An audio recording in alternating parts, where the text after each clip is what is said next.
नोरमा group, जो सोचता है वो करता है। आपके अपने सपनों का आशियाना। नमस्कार, मैं विकास सिंह और आप देख रहे हैं इनसाइड स्टोरी। अमित शाह के बिहार दौरे से पहले दिल्ली में एनडीए की इमरजेंसी मीटिंग जो है वो हो गई है और सीट शेयरिंग को लेकर लिस्ट जो है वो रेडी कर ली गई है।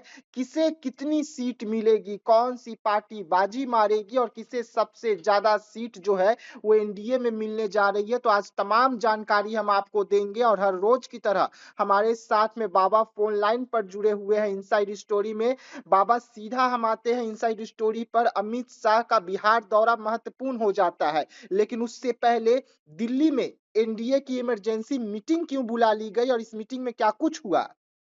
देखिए विकास, सीधी तौर पे अगर देखा जाए तो ये चुनावी साल है बिहार का, और देश भर में सिर्फ एकमात्र बिहार है जहां चुनाव होने।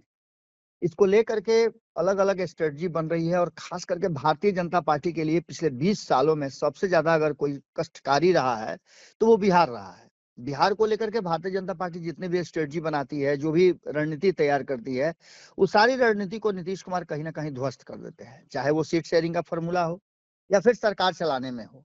आपने देखा होगा कि 2020 के चुनाव में क्या कुछ हुआ था। अगर बहुत पहले हम नहीं जाते हैं तो 2020 के चुनाव में ही मात्र 43 सीट लाने वाले नीतीश कुमार को 74 सीट लाने वाली भारतीय जनता पार्टी को सपोर्ट करके उनको मुख्यमंत्री की कुर्सी बैठाना पड़ा। जी। इस बार की स्थिति कुछ अलग है। 2024 के लोकसभा चुनाव में जिस तरह से नीतीश कुमार के हाथ में एक ट्रम्प कार्ड आ गया है, और देश भर में जिस तरह की राजनीति चल रही है, खास करके परिसीमन की बात को लेकर के, या फिर आने वाले 2029 में वन नेशन वन इलेक्शन चुनाव को लेकर के, देश भर में एक अलग तरह का माहौल है। और भारतीय जनता पार्टी को भी इस बात का डर है कि भारतीय जनता पार्टी अपने दम पर इस बार सत्ता में नहीं रह पाई है। उसे वो अंक नहीं मिले हैं 272 के मैजिक आंकड़े, जिसके दम पर वो सरकार में अपने दम पर रहा करती थी और अपने साथी दलों को, एनडीए गठबंधन के जो एलाइज पार्टनर थे, उनको डोमिनेट करती थी। जी। इस बार उल्टी स्थिति हो गई है, और इसलिए भारतीय जनता पार्टी भी बड़ी फूफू के कदम रख रही है। जैसा कि आपको पता है कि अमित शाह के बिहार दौरा पर पूरी तरह से विराम लगा दिया गया था नीतीश कुमार की नाराजगी के कारण। जी। जिस तरह से अमित शाह ने कहा था कि बिहार में मुख्यमंत्री का फैसला चुनाव के बाद हम करेंगे, लेकिन दूसरी तरफ आप देखिएगा तो बिहार भर में जितने भी भारतीय जनता पार्टी और एनडीए के नेता हैं, सभी अपना नेता नीतीश कुमार को मानने के लिए मजबूर है। चाहे नीतीश कुमार की स्थिति को लेकर के, नीतीश कुमार के स्वास्थ्य को लेकर के जितनी भी बातें आप कर लें, जी। लेकिन एक बात तो तय है कि नीतीश कुमार ही अगुवा है, और जी। नीतीश कुमार की अगुवाई में ही 2025 का चुनाव लड़ने की बात भी की जा रही है। इन सभी स्थितियों को लेकर के बिहार में होने वाले विधानसभा चुनाव में एनडीए जो है वो 225 सीटों का लक्ष्य तय कर चुकी है। जी। इस लक्ष्य को लेकर के, इस टारगेट को लेकर के नीतीश कुमार क्या तैयारी कर रहे हैं, ये सबको दिख रहा है। नीतीश कुमार ने कई रणनीतियां, कई योजनाएं बनाई हैं, जिसमें आपने देखा होगा कि एनडीए के घटक दल के जितने भी साथी दल हैं, वो सभी एक साथ मूव कर रहे हैं बिहार भर में। जहां तक प्रदेश अध्यक्ष स्तर की बात है, तो उसमें भी आपने देखा होगा कि मीटिंग्स के बाद वो प्रेस कॉन्फ्रेंस करते हैं। तो प्रवक्ता स्तर पर भी बिहार भर में घूम घूम करके एनडीए गठबंधन के सभी घटक दल के नेता एक साथ प्रेस कॉन्फ्रेंस करके एकजुटता दिखाने की कोशिश करते हैं। जी। लेकिन सबसे बड़ी बात सीट शेयरिंग का समझौता है। जी। और इस बीच में जो विराम लगा हुआ था विकास, अमित शाह के बिहार दौरा पर, उस दौरे में भी एक बार फिर से सुगबुगाहट हो गई है, और 29-30 को उनका दौरा बिहार के लिए तय कर दिया गया है। जी। इसी महीने की 29-30 तारीख को जब अमित शाह आएंगे तो उनके कुछ कार्यक्रम भी तय किए गए हैं, जिसकी जानकारी छन छन करके आ रही है। जी। उसमें पहली तो ये कि वो भारतीय जनता पार्टी के शीर्ष नेतृत्व के जो बिहार के नेता हैं, उनके साथ वो बैठक करेंगे। जी। दूसरी तरफ वो एनडीए घटक दल के नेताओं के साथ भी बैठेंगे। गोपालगंज के में उनका एक कार्यक्रम भी है, बिहार में भी उनका एक कार्यक्रम है, पटना में। तो ये सारी चीजें 2 दिवसीय दौरे में उनके तय होंगे। लेकिन उससे ठीक पहले आपने देखा होगा कि 2 दिन से फिर से एक बार राजनीति चल रही है, और इफ्तार की राजनीति में बहुत सारी बातें खुल करके सामने आई हैं। जी। एक तरफ आपको ये भी जानकारी मिली होगी कि चेन्नई में जहां आरएसएस की बैठक चल रही है, तो वहीं चेन्नई में ही साउथ के सारे नेता जो हैं वो जुटान करके, और साउथ के ही क्यों, अन्य राज्यों के भी नेता जो वन नेशन वन इलेक्शन और परिसीमन को लेकर के काफी परेशान हैं, उन्हें लगता है कि उनकी सीटें घट जाएंगी या उन्हें इसके लिए घाटा होगा। तो वो सारे लोग बैठ करके अपनी चर्चा कर रहे हैं, बात कर रहे हैं और मीटिंग भी हुई है। उस मीटिंग में बहुत सारी बातें हुई है। सबसे बड़ी बात ये हुई है कि जो सबसे बड़े घटक दल हैं, जो नीतीश कुमार से भी ज्यादा सीटों पर कब्जा किए हुए हैं, 16 सीटें उनके पास प्राप्त है, चंद्रबाबू नायडू, उन्होंने भी अपना प्रतिनिधि उस मीटिंग में भेजा था, जिसकी जानकारी छन छन के आ रही है। जी इसके मायने निश्चित रूप से भारतीय जनता पार्टी के लिए एक कष्टकारी जरूर हो सकता है और संकट की घड़ी भी आ सकती है। जी नीतीश और नायडू के कंधे पर टिकी हुई है पूरी तरह से ये जो नरेंद्र मोदी की सरकार है केंद्र में। अब जो वक्फ बोर्ड को लेकर के और मुस्लिम संगठनों ने इफ्तार पार्टी को लेकर के जिस तरह से कल बहिष्कार किया था, हालांकि भारतीय जनता पार्टी भी उसमें शामिल हुई थी। उस इफ्तार पार्टी में भारतीय जनता पार्टी के शीर्ष नेतृत्व के लोग नीतीश कुमार के यहाँ गए थे, लेकिन मुस्लिम संगठनों की बात जो उनके बहिष्कार की जा रही थी, उससे इनकार कर रही है जदयू। जी कई लोगों ने बयान भी दिए हैं, आपने खबर भी किया होगा कि उनका कहना है कि नहीं, गलती से वो उनका लेटर पैड उठा करके और किसी ने कर दिया था, ये एक तरह की साजिश है, फलाने ठिकाने, ये सब सारी बातें चल रही है। लेकिन इस बीच आपको बता दें कि सीट शेयरिंग के समझौता को लेकर के जो बातें होनी है, उसमें हमने कई फॉर्मूले बताए हैं जो छन छन के आ रहे थे। अब जो नई बात सामने आई है कि अमित शाह बिहार आने से पहले 25 मार्च को बिहार एनडीए के सांसदों की दिल्ली में एक बड़ी बैठक बुलाए हैं, जिसमें कहा यह जा रहा है कि इसमें जो शीर्ष नेतृत्व के लोग हैं वो भी शामिल होंगे। जी यानी बिहार आने से पहले बिहार के नेताओं के साथ बातचीत करना कहीं ना कहीं इस बात की तरफ इशारा कर रहा है कि बिहार में आने वाले जो विधानसभा के चुनाव हैं, जो सितंबर अक्टूबर में होंगे। कहा तो ये भी जा रहा है, कल ही संपादक नमोनिशा जी से हमारी बातचीत हो रही थी, उन्होंने कहा कि दिल्ली से जो छन छन की खबर आ रही है कि चुनाव जो है वक्त से पहले भी हो सकता है, एक आध 2 जी महीने पहले भी हो सकता है, यानी कि जुलाई अगस्त में भी चुनाव किए जा सकते हैं। बिल्कुल लेकिन इसकी संभावनाएं अभी तक क्लियर नहीं हुई हैं। अब रहा सीट शेयरिंग का समझौता, तो सीट शेयरिंग के समझौता में सबसे ज्यादा जो जरूरी है वो ये है कि नीतीश कुमार को संतुष्ट करना। जी भारतीय जनता पार्टी किसी भी स्थिति में नहीं चाहेगी कि 2025 के चुनाव में नीतीश कुमार, जो कि नीतीश कुमार का शायद यह अंतिम चुनाव हो सकता है, सक्रिय रूप से मैं बता रहा हूं कि सक्रिय राजनीति में नीतीश कुमार के लिए अंतिम चुनाव हो सकता है, और इस चुनाव में भारतीय जनता पार्टी नहीं चाहेगी कि नीतीश कुमार किसी भी तरह से उनसे अलग रहें, जिससे कि सत्ता पर पहुंचने में उन्हें परेशानी हो।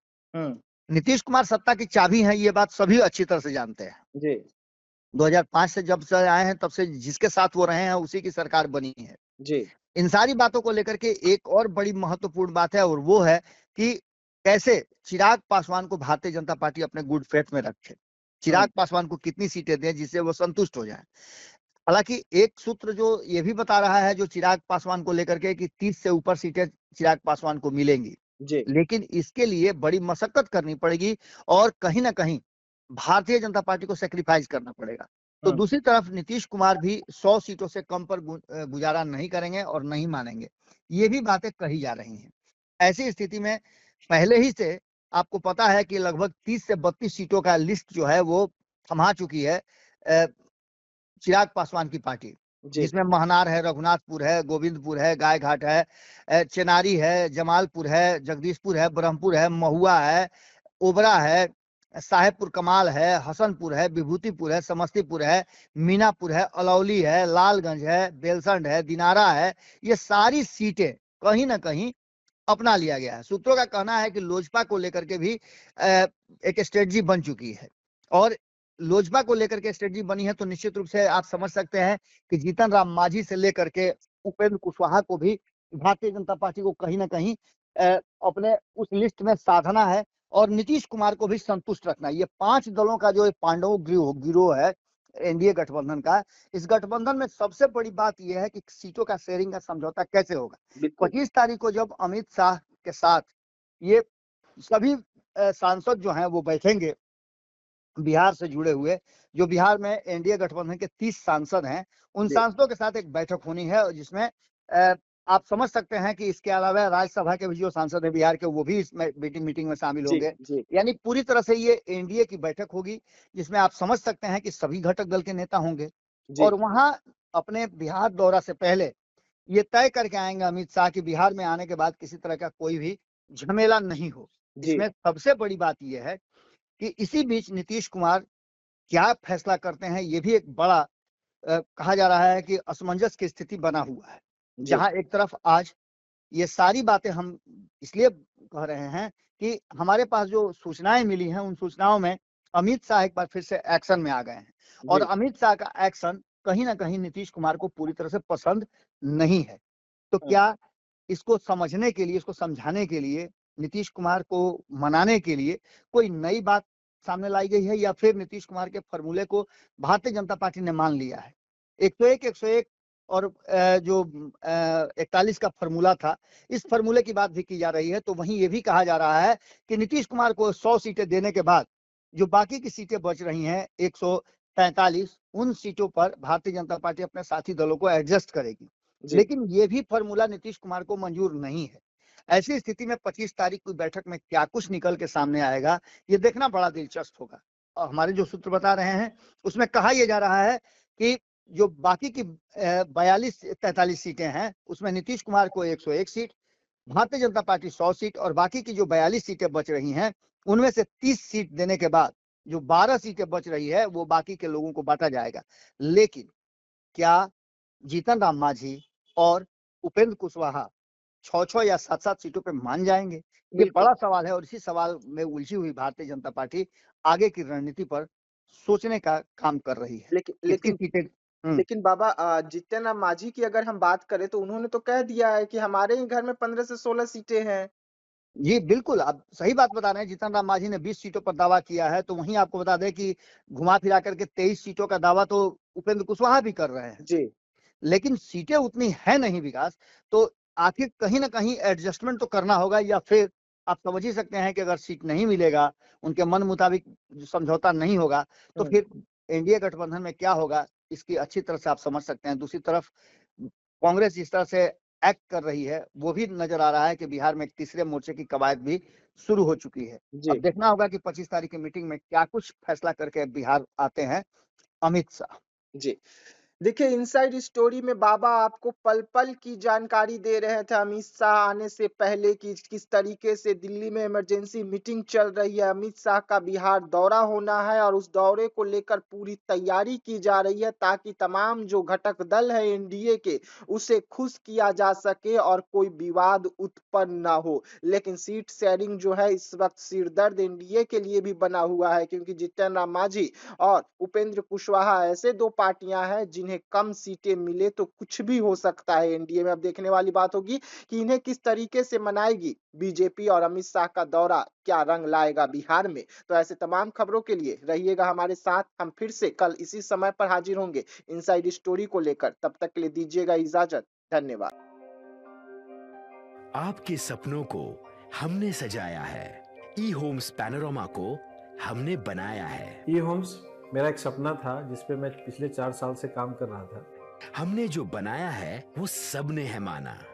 ई होम्स पैनोरमा में हो आपका भी आशियाना।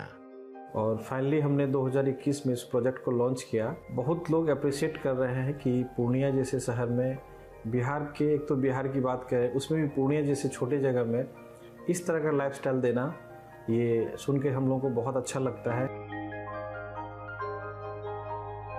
ई होम्स में हमने कुछ और भी किया है, जैसे हम जिस जगह में रह रहे हैं हमारे फैमिली सिक्योर हो, उनको सिक्योरिटी का ध्यान में रखा है। आपकी सुविधा और सुरक्षा आपके लिए खास है, ये आपका विश्वास है। इसमें आर्टिफिशियल इंटेलिजेंस का 7 लेयर सिक्योरिटी का हमने इस्तेमाल किया है। लस ग्रीन कैंपस को बनाया है। यदि हमारा बाउंड्री वाल है तो वो वर्टिकल गार्डन है। ये जितनी भी फैसिलिटी होता है एक इंटरनेशनल टाउनशिप में ई होम्स है, ये हम लोग विश्वास नहीं कर पा रहे हैं। जो भी हमारे मित्र दोस्त या जो भी हमारे बाहर के बाहर आते हैं तो हम लोगों को बहुत अच्छा सुनने को मिलता है और बहुत अच्छा क्रेडिट मिल रहा है। वो सारा हमने सिर्फ एक बिल्डिंग नहीं बनाया, हमें एक बहुत अच्छा लाइफस्टाइल दिया ई होम्स में, और मेरा एक सपना था जिसको मैं आज फुलफिल होते हुए देख पा रहा हूँ। ये आपका आवास है। ई होम्स पैनोरमा में अब आपका निवास है।